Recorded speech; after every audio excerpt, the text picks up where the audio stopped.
Welcome to Slow News Day with Kevin Clark. I am Kevin Clark. I don't think this is going to work. Can you back yourself up a little?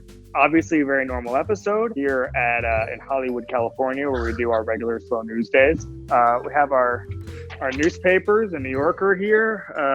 This is not going to work. Got Russell Westbrook and James Harden, and we love it. We love how normal it is. Hey, so this Tom guy's getting a little chesty lately after 6 rings.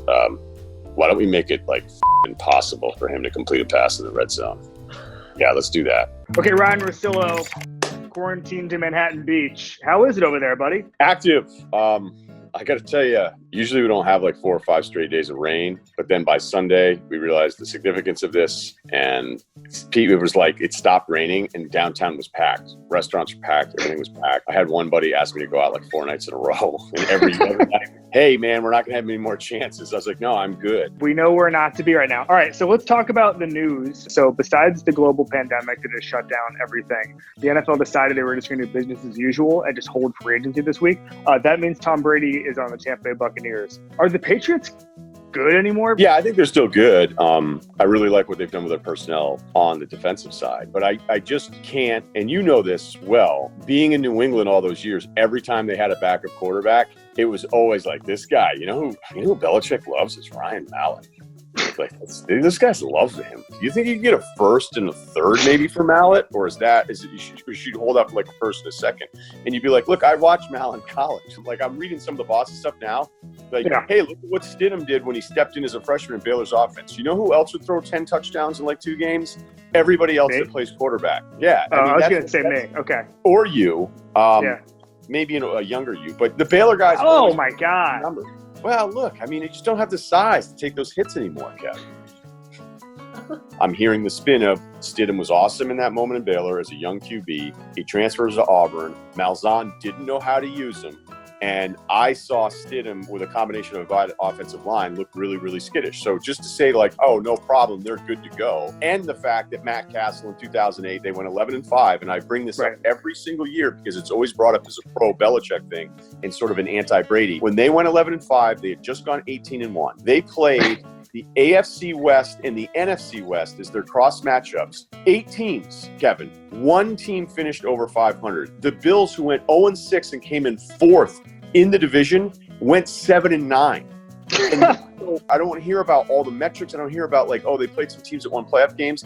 The 16-game season they played that year was incredibly easy, and that's why they went 11-5 more than Belichick and Castle or Belichick and fill in any blank quarterback. That's my kind of rant of just don't pencil Stidham in and everything's going to be fine for 11 wins. I think that's assuming a lot. 2 separate questions. First one, if his demand was, I want to be showered in attention and some cash, should they have just done it? I don't think you have to do that. This is somebody who's taken discounts that the rest of the league still can't figure out how Brady's taking this discount. I mean, I've talked to guys that have gone like, oh yeah, whatever the hell that means.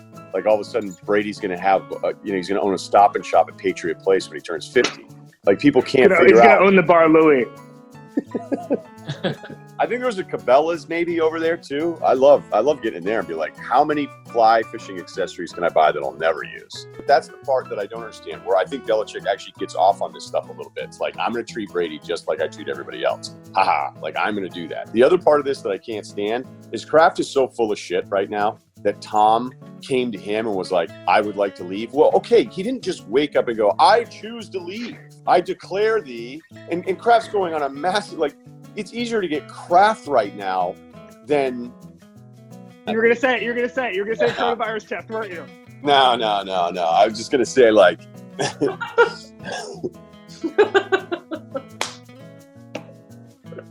So this is a new show. It's a news program.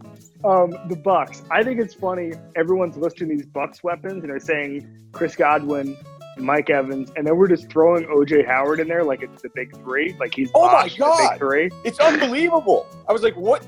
Which OJ Howard are you talking about?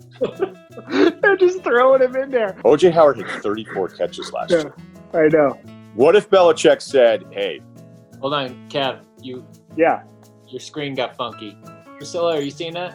I am. I'm sideways. You're like your parents sending you a picture. He looks compressed now. Do I look bulky? Do I look good?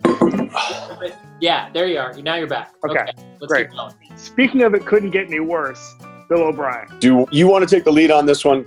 If I was Bill O'Brien and DeAndre Hopkins hated me and I had to make a him or me choice, I would fire myself. That's what I would do. I would self-cancel. He's not so good that he can just Belichick this whole thing and just get rid of guys if he thinks they're a problem. Like, he's not a good enough coach. He actually needs good players to win. I agree with you on the Bill O'Brien thing. I'm just taking myself out of this deal. It's the best for everybody. Yeah. By the way, if you want to depress DeAndre Hopkins' value, if you want to make sure you don't look stupid, don't trade him to Cliff Kingsbury, who's going to go 5 wide with Kyler Murray next year, and he's going to get 1,000,000 yards. A couple other teams that I talked to were like, this is what happens when you have no owner, no GM, no one held accountable, and you can make an ego decision because you don't get along with what's one of the best players at his position. What are you reading during the quarantine? Malcolm Gladwell's Talking to Strangers, his new one. Oh. The first 2 chapters are incredible. It starts the whole book off with this amazing lesson about Cortez rolling up on Montezuma's village, the whole deal, and Montezuma sees himself as this god. And so the story goes that Cortez and his crew, who Montezuma and those guys were like, what are these things? The horses? Is that what you call them?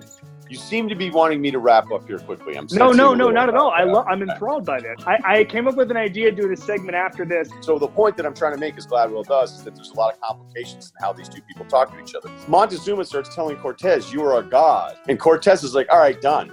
Grabs Montezuma and kills him because he thinks that he's deferring to him to be like, we're not worthy. Lesson there. Classic mix-up. I'm reading The Hot Zone. You saying this in front of your wife? What, The Hot Zone? What's that book about? Ebola. Oh, never mind. We're going to do the New Yorker cartoon caption contest. Can you see it, Ryan? I'm going to have to get real up in the grill, so I'm going to go out of the shot for a second. This is tough. This isn't working. Out? Okay, it's not working. It's not going to work. All I have is New Yorker and Larry David and GQ. I feel like his approval rating's pretty high right now. Who doesn't like Larry David? His ex-wife, probably. Yeah. And that might be it. Larry David, you're in Klub Kevin. Yeah. You beat out Rami Malek, who was on the other side. All right, Jason, do we need to do anything else? I don't think so.